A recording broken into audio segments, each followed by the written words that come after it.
Yung pantries po, wala po kami mga billions, pero kaya po namin mag-raise ng tigpa 5,000 pang community kitchen, community pantry. Sa ngayon po, nahihirapan po kami mag-operate dahil po sa public solicitation permit. Ilang araw ko na pong sinusubukan sagutan. Tapos po, madami pong limitations na pagka nag-ooperate ka sa isang city, hindi ka pwedeng tumulong sa iba.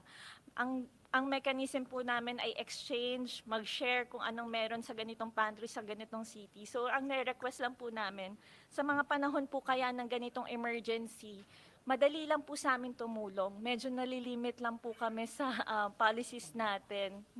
Nahirapan po kami gumalaw. Yung vegetable cartel po, nahirapan po kami kasi may mga time po na bumibili kami ng gulay, ng sibuyas, pero bawal namin i-post, bawal namin i-advertise na bumili diretso dito sa mga farmers na to.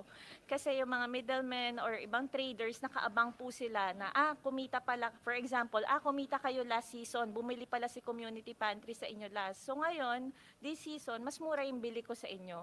So may mga ganon din pong threats sa security, sa safety ng mga farmers at ng mga organizers din po. Ang mas nakikita sa pag-consult po sa mga pantry organizer, yung mga problema pong na-raise namin, existing na problema na sa food supply natin.